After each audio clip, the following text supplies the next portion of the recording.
Hello, friends. So actually I have another day trip to Fresno. So I'm actually recording this video, what would be Wednesday night. I'm going to post it Thursday morning. But I'm going to go ahead and review Everyday Millionaire by Chris Ho. I found the book very interesting. I finished it actually 2 days ago, and I got a whole bunch of notes. So I thought what I would do is sort of go through it. I actually kind of, you know, marked several pages throughout this, things that kind of were interesting to me. Kind of have three different sections I thought I would share with you. First were kind of interesting facts, right? The premise of the book is they interviewed 10,000 millionaires, right? Kind of the same principle that was in The Millionaire Next Door. The Millionaire Next Door, I believe, came out in the 80s, right? The 1980s was a book I did a book review on already, and really kind of shared the fact that, you know, anybody could be a millionaire. It was really more about what you kept than what you made. In this book, Everyday Millionaire takes that premise to the next level. I agree with everything in the book. I like probably 99.9%. There was a couple of comments that kind of rubbed me the wrong way. But overall, a book that's, you know, several hundred pages and was extremely well written. Obviously gets a pass there, but I'll share everything I thought for you. First section I sort of created were kind of interesting facts, and I'm going to do my best to quote them, so I'm going to look at my notes. The first is the average millionaire crossed that seven-figure mark when they were 49.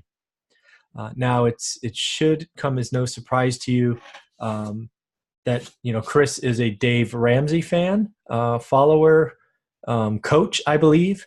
And, you know, their premise is invest in a 401k, get the company match, do it for a long time, and, you know, the magic of the math works out.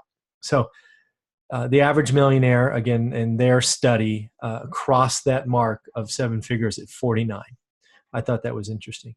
The other thing I thought was really interesting is, again, this subset of 10,000 people, 70% of them, so 7 out of 10, saved more than 10% of their income. That's a big number, right? And, you know, the other thing that was really interesting is that most of them didn't have high-paying jobs, right? There were several, probably more than half, and I'm just guessing based on the case studies they gave us, where they never made more than $50,000 as their job. They're talking about accountants and teachers and engineers and things like that. So I thought that was pretty interesting, saving greater than 10% of your money. And, you know, I'd ask you, do you save 10% of your income? You know, it's interesting. Another one that I thought was really interesting is 76% of the millionaires they interviewed thought that anybody with hard work and focus and dedication, obviously, could get there as well. And I thought that was pretty encouraging.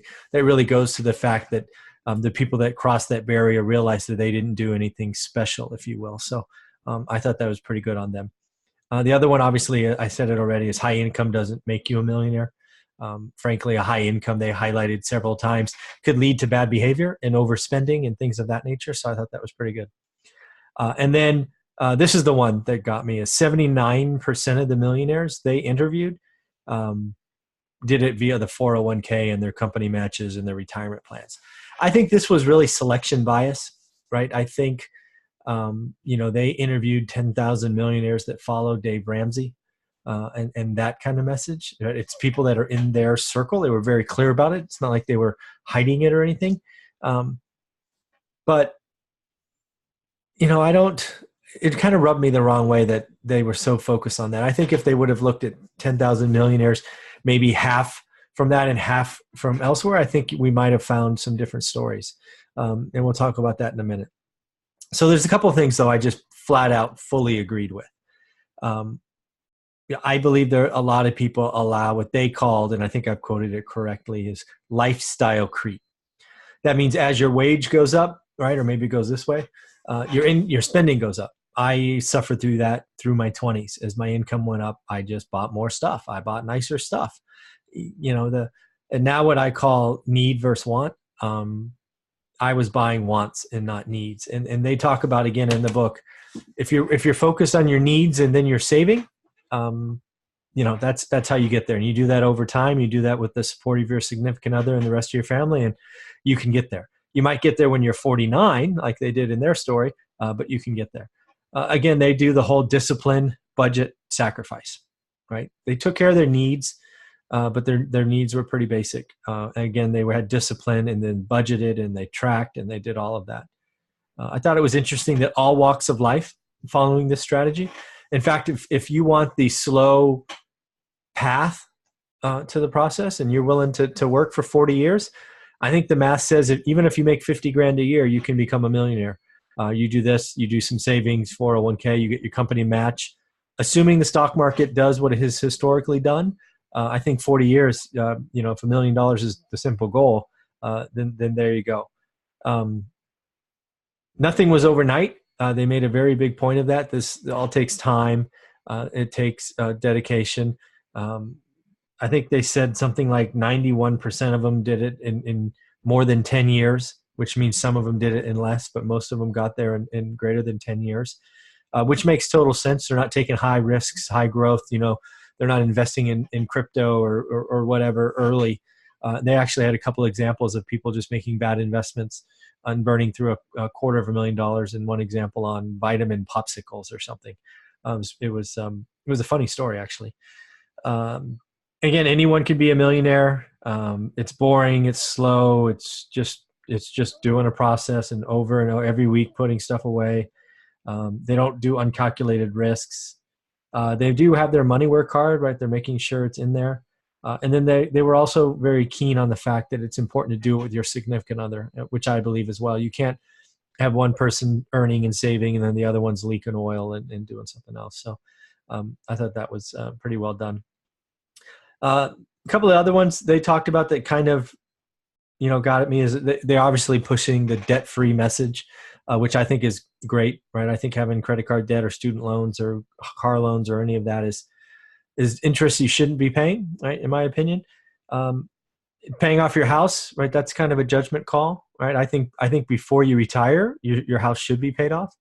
That would be really cool for you to have the biggest, I don't know, variable covered, if you will. However, the one I didn't like was no debt for investments. That one kind of bothered me a little bit. And they made some, I don't know, off the cuff remarks that I thought were unfair, right? They gave an example of some hotshot real estate investors who frankly aren't real estate investors. They're speculators talking about high leverage and appreciation and negative cash flow doing this and that. And I think they branded all real estate investors with one brush. And I think that's very unfair. So that didn't sit well with me. I think having debt, conservative debt, 50, 60% LTV on a cash flowing asset that's fixed rate, that's protected with inflation and all those other things. I don't know how else you do it, right? I guess you spend 40 years, right? I think if you follow the one rental at a time story, and you do the conservative finance, fixed rate debt, let appreciation happen, mortgage pay down, you're going to get there a lot sooner than 40 years. I mean, that's the thing that really got me is if you really want to do something for 40 years, you start when you're 22 or 23, you're going to be in your 60s. I would much rather be done when my 40s, right? Wouldn't you rather have 20 years back of your life? And I think that's when they made the comment about their real estate investors and no debt for real estate is wrong, frankly.